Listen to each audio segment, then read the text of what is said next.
ano kaya yung mga heroes na i-expect natin or same heroes and bans kaya yung gagamitin ng mga teams? Nakatanggal yung Mathilda Alpha from Fnatic Onyx. Suyu is waving para sa first pick.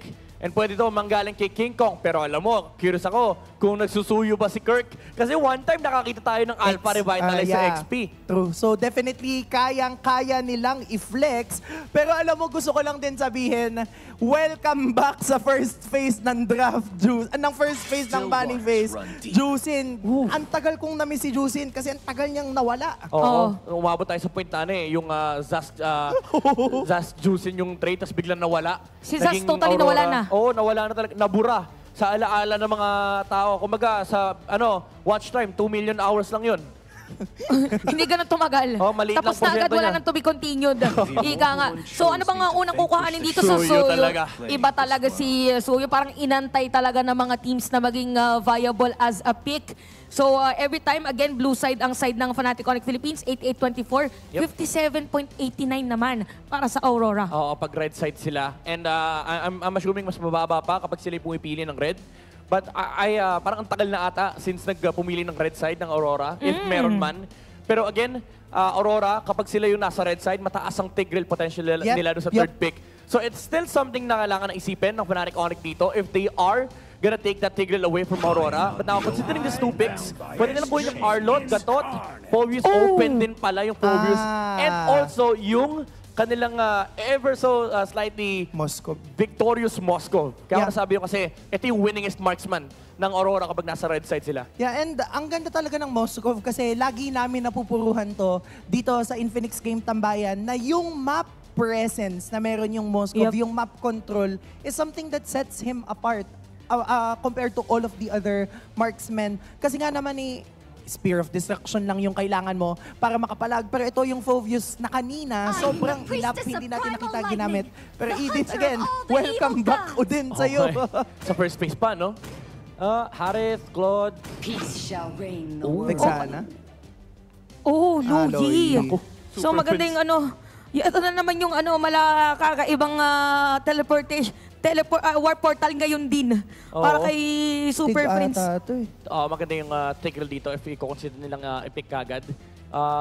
Cho. Pwede naman Cho. Yeah. Or Jungler. Kuha kaya sila Julian. Open ang Julian, Parang hindi natin masyado nakikita yung Julian, Julian Nolan so far. So ayan na Julian ang kukuhanin dito ng Aurora. Kapatid Nino? Hindi kasi lagi namin sinasabi, di ba? Yung Suyu, gitna ni Nolan yun tsaka ni Julian. Parang parehas na kit yung nasa isang hero. Pero ito yung mas malala pagdating sa burst damage talaga.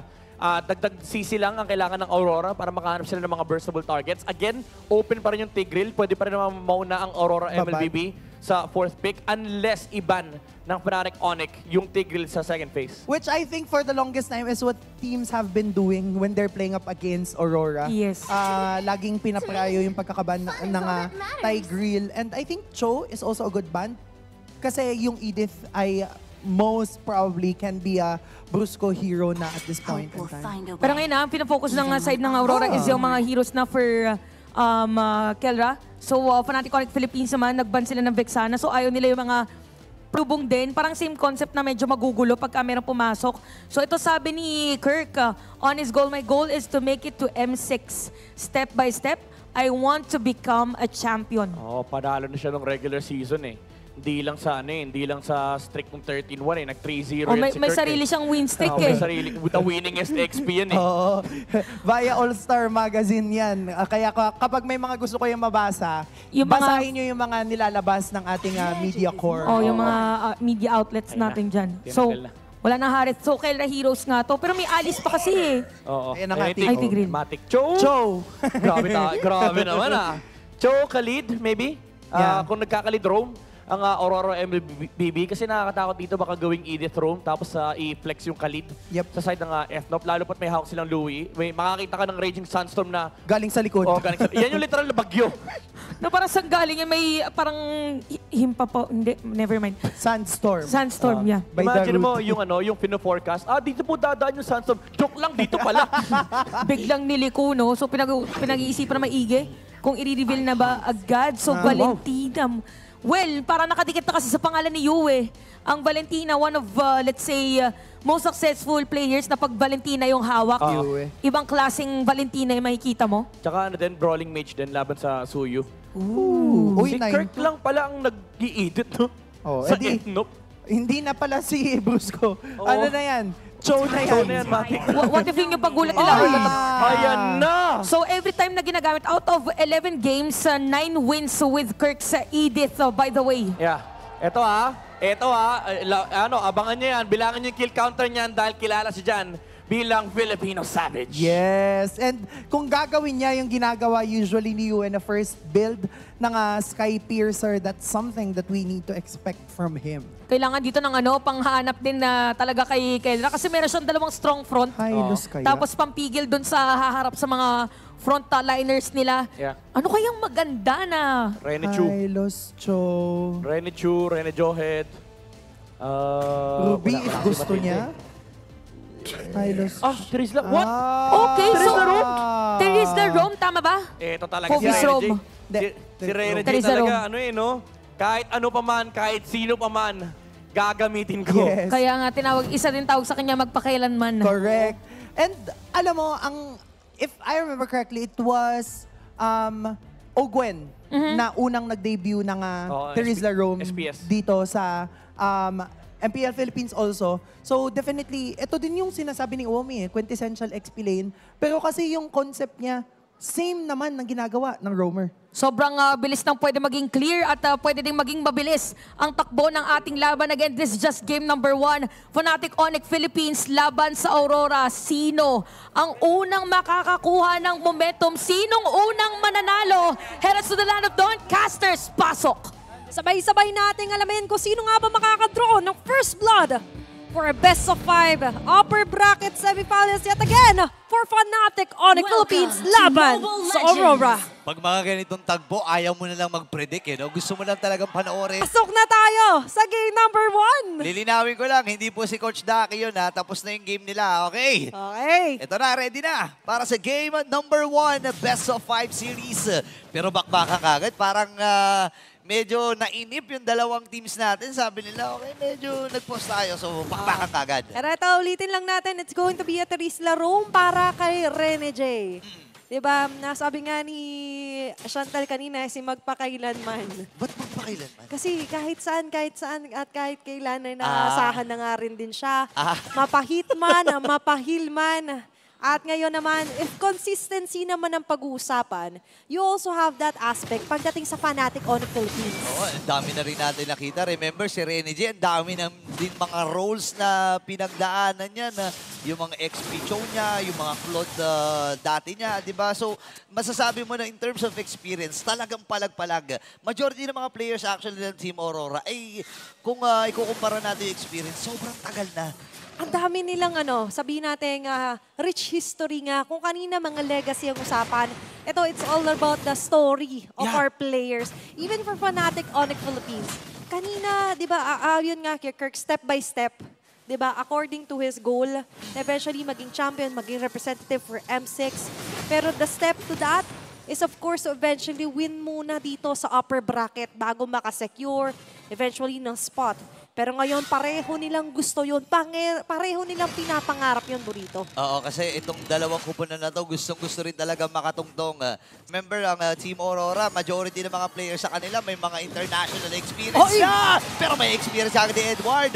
Yung hagupit ng Fnatic Onyx Philippines, pero buhay pa rin. At yung naka mula dito sa enhanced skill, mula kay Demon Kite na! At si Super Prince ay namatay. Yue for the first blood! Pero hindi pa yata tapos, may follow-up pa! Ay, natunaw kagad si Demon Kai ni King Kong with that turtle. Habang si Rene G naman ngayon ang pinuputiryan ng Fnatic Onyx Philippines. And si Yue ang magiginag sa target. Nandun yung diversion play. Pero pang backup mula kay Super Prince. Pero matitigil na ang aksyon. Nakadalawa kagad itong si King Kong. In the span of a minute, napakaraming nangyayari agad. Early phases pa lang ng laban natin.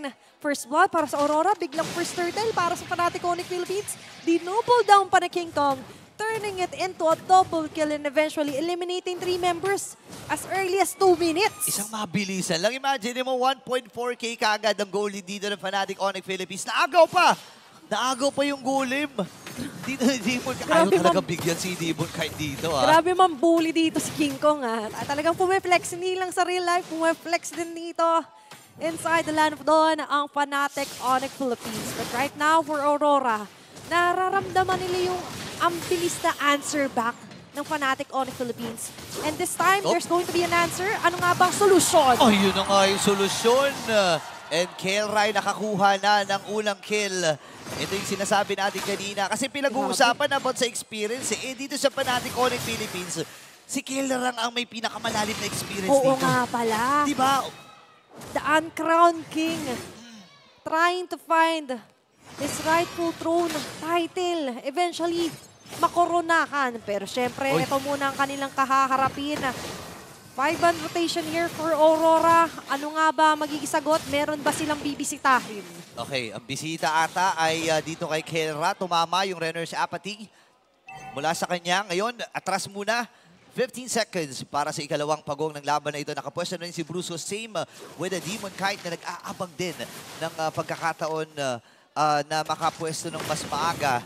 Fnatic Onyx Philippines, naka-ready na rin sila. Ayan o, sinisimula na nga eh. Ang bilis ng interchange ngayon na. Nilipat muna na si Domi sa may top lane, although knowing na may capability naman humabol. Pero ngayon, sino nga ba mahahabol? Okay, walang iba kundi si Demon kahit kaagad. Habang yung penalty zone ay nagamit na, pero tumba si Renny J. Habang si Edward naman ay patalon-talon. At pinigilan siya dito ng Fnatic Onyx Philippines. 3 ang tumumba. 6-1 ang ating score. Ang bilis. For me, nagiging fast-paced yung laro ng Fnatic Onyx Philippines. Sobrang vital ng role dito ng Luyi ni Super Friends. Kaya ganito na ang bilis nung nagiging rotation nila. And aside from that, look at that conversion. Almost taking down the mid lane turret this early. Wala pang 5 minuto yon. Pero wala pang 5 minuto, bumibisita na sila. Naku, natunpa si Demon Kite. Nagamit na rin yung enhanced na sword. Alam nila na walang pantakas. At naagaw pa nga yung orange bomb. Eto na yung mga recalls. Tinatawag na. Tinatawag na mga recalls. Grabe, kung kanina nakita na yun natin in real life, di ba? Ang sigawan ng suporta ngayon, suporta sa isa't isa. The vision right now is somewhat compromised para sa Aurora, pero kailangan nila mag-light up dito ng kahit papano mga pathway para ma-enable yung magandang layer. Poview siya katirisla to eh. Oo. Actually, maganda yung sinabi mo, no? Itong Poviews at itong Terizla, dalawa sa mga heroes na sobrang hirap ka. Aray ko po. Pinag-uusapan pa lang natin. Sinabi. Tumagos yung Renner's Apathy. Ituro mo sino yung mahirap dyan. Hindi yun na nga eh. Si Edward at saka si Renny J, makukunat din kasi yung mga heroes na yan. Pero sabi kasi ni Kelray, ba't ko naman tatargetin yung makunat? Dito tayo sa malambot. Si Yuet, tinamaan ng Renner's Apathy. At signal yun, Signos yun. Na parang sinasabi nila sa Team Aurora na hindi kayo pwedeng sumalo sa basta-basta ng mga sniper ko. May warning shot pa eh. Warning shot, oo. Warning shot from Kelray, pero this time, hindi na to warning shot! Ayan na nga, binigyan kagad ni Kelray. Ito nga si Renny J. Habang tumama yung Spear of Destruction. Ngayon, sasama ba ito si Doming? Parang hindi na nga ata, may diversion play sila. Natapakan! Natapakan ng Team Aurora! Demon Kite nagtutumba, save with Edward! 3 napatumbay sa isang mabilisan lang. Grabe naman yung abante dito. Hindi ako makapaniwalang 6 na minuto pa lang yung laban natin, pero ganito na klaseng yung mga plays na ginagawa agad ng Fnatic Onyx. Sobrang aga. Ang aga ng Onyx time na-activate. Ibang klase ang Fnatic Onyx. Aray ko na naman. Grabe ka naman, Kelray. Tumama na naman yung Renner's Apathy. 8K gold lead, ladies and gentlemen. 11-1 ang ating score. At ang Lord ay nakuha muli ng Fnatic Onyx Philippines. Pero in the other hand naman, Burrito, we've seen some games na talagang malaki yung kalamangan in terms of early to mid. Pero for Aurora, nandyan pa rin naman present. You have Yue with the Valentina. May gagayahing diversion play. Ito na nga ba yung susi? Pero sabayan na agad! Naku, pumasok na rin si Edward dito. Habang si Brusco nandito na rin. Talon-talon muna si Edward pero namatay din courtesy of Brusco. Habang si Renny J, tinamaan ng Renner's Apathy. Ahabol? Dalawang napatumba, may diversion play sila. Lagi namin! And Super Prince, gumagana na naman ang Super Mage. Grabe naman yung Super Family dito! The family that stays together! will win together na nga ba? Naku, delikado ata sila. Tatapusin ng mabilis. Fnatic Onyx Philippines. Minadali lang. Bagsak yung base turret sa gitna. 11.4k gold lead para sa kanilang kupunan. Nakita natin yung in-explain ko sana na magandang edge para sa Aurora. Kaso ang problema, yung pinag-teleportan nila, nandun din pala nakaabang yung buong super family. And aside from that, the damage still right now is medyo kulang pa para sa Aurora. Kung sa damage lang ang usapan, sobra yung lamang ngayon ng Fnatic Onyx Philippines. Also reflecting doon sa total advantage nila in terms of network. Almost 12k gold lead tayo ngayon, Burrito. And we could definitely see ngayon, hawak pa rin ng Fnatic Onyx Philippines yung buong presence dito. Mapa-jungle man yan, acquiring objectives, pati na rin onto the minion management. Yeah, hindi lang yun kasi mga items din. Remember, King Kong 6-0-6 ang KDA niya na. Tapos kakabili lang niya ng Blade of Despair. So ngayon, lalong ihirap itong sitwasyon para sa Team Aurora. Pero hindi pa naman imposible. Oh, hindi pa. Lalo na't ngayon, pwede pa naman silang pumondo ng gusto dito kay Domeng na eventually maging paldomeng muli. And right now, for Aurora, nakakadepensa pa rin naman sila. May dalawa pang Beastert na natitira, may diversion na naman na magagayahin dito sila Yue at lilikod doon sa mga miyembro ng Fnatic. Naliguran ata. Pero si Doming ang pinupunti na dito ni Kerra. Nakipagsabayan na. Na-shotgun din. Pasok si Yue with the flicker. Abangan dito yung Avatar of the Guardian. Saan ka pupunta Yue? Si Diversion Super play. Prince! Wala kay Super Prince. Parang gusto na kagad tapusin ng Fnatic Onyx Philippines. Nag-aantay na lang sila ng minions at ang mga Ricos ay nandun din. Super Prince nagpapatay na lang talaga ng literal at ang game number 1 ay mapupunta sa Super Family.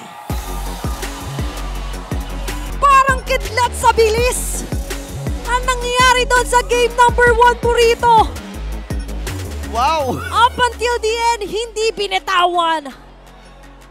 Establishing their dominance, Fnatic Onyx Philippines takes game number 1. Literal na parang kidlat sa bilis yun, ha? Pero syempre, para himayin yung sobrang bilis na game na yon, punta muna tayo sa mga tropa natin sa Infinix Game Tambayan. Another record secured para sa mga Sonics. Fastest game para sa ating MPL Season 14 na 9 minutes and something seconds. Faster by 18 seconds, itong record ng Fnatic Onyx compared sa sinit nila laban sa Falcons AP Bren. And again, dito natin nakita yung title nila ng regular season, yung highest average gold lead per minute ng isang team. Imagine mo, nilagpasan nila yung oras sila. 8 minutes pa lang, actually 7 minutes pa lang, 11.4k na yung gold lead. Grabe, sobrang taas nun. Tsaka ano, parang every time na may diversion, diretso agad. At tsaka sabi nga sa isang kanta, lahat ay babanggain. Ang humarang-harang-harang ay mamasamain. Parang ganun yung nangyari kasi parang every time na magda-diversion play sila, okay, bulaga. Hindi pinahingi, no? Kumbaga parang pag-cool down. Laban lang ang laban, pero ang MVP ng ating game ay walang iba kundi si Brusco on the Gatot Kacha. Nandoon yung threat ng Louie, pero nandun din yung threat ng Avatar of the Guardian. And just sa last play, yung diversion ng Blacklist, sinalubong. Imagine mo, ang ganda sana ng idea na nakopya yung diversion, TTP yung Blacklist, mako-corner sana si King Kong. Kaso, tinawiran ni Brusco. Dinadaanan niya lang lahat, no? 90% kill participation, by the way, dun sa ating game. And 2016 na KDA, tsaka may mga moments kasi para nakikita natin yung ibang mga gatot or early parts of the game ay hindi ganun kakunat. Pero pag parang siyang gumagamit, parang sobrang kunat nung gatot niya. Oo, talagang ano, very utilized yung revitalize dito ng Brusco. Tsaka hindi lang yun, yung pinang-lelayer nila yung taunt. Yes. Dati ang iniisip natin mga kakombo ng, ng mga Beatrix Franco, Kaja, Cho. Ito, taunt lang. Ayun, no? Taunt sabay bato ng mga bala mula dito kay Kelra. And again, yung macro plays na ginagawa ng Fnatic Onyx. Imagine mo yung feeling ng Blacklist International ka kung saan-saan nang gagaling yung Fnatic Onyx Philippines. And akala nga natin parang, sige, kaya pa, maganda sana yung gagawin play ng Blacklist International later on. Pero Fnatic Onyx, again, hindi sila nag-let go doon sa pressure. And ito yung tinawiran ni Brusco, yung diversion play Ayun, no. ng Blacklist International. Sinagasaan sila ng Rumaragas ang Brusco. O, tsaka kabisado niya ngayon itong skill dito nung Gatot. So, talaga na-capitalize every skill na pwede nga pindutin with the Gatot. So, Mastery of Hero yung gusto nating sabihin dito for Brusco. And at the same time, alam dito ng side ng Fnatic Onyx Philippines din kung paano yung perfect timing. Oo. Kung kailan dadating din si Kirk. By the way, Kirk is very consistent sa kanyang laro, regular season pa lang. Kahit dito, parang siya yung perfect na ingredient for Fnatic Onyx Philippines na kalmado lang na may halong aggression kasi sobrang aggressive na ng mga kasama niya. Oo, alam mo, Fnatic Onyx, out of all MPL teams, specifically on MPL Philippines, parang Fnatic Onyx lang yung may Roam XP connection. Na talagang yung dalawang taong to, willing sila mamatay eh. Kasi nandoon yung follow-up, lagi nakaalalay si Prince kay Brusco, lagi nakaalalay si Kelra at si King Kong kay Kirk. Kumbaga kahit anumang gawing sacrificial play ni Kirk at ni Brusco, kaya hindi rin bumababa yung death nila kasi hindi rin naman sila namamatay. Kasi laging nandoon yung members ng Fnatic Onyx. Oh, parang hindi sila pinapabayaan. Ito, may kita natin Rich Kai for the, wow, 955 gold per minute for a jungler. Tapos siya na rin yung carry highest na binigay na damage sa kalaban. And wingman natin is gonna be Brusco. So, Grabe. usually kapag nakikita natin na sandbag, di ba yung tank ng kabilang kalaban, ibig sabihin hindi sila masyadong nakapag-set up ng play. Kasi talagang napahirapan din si Rene J nung early game. Even if sabihin nating makunat naman yung Terizla with the body of Smith.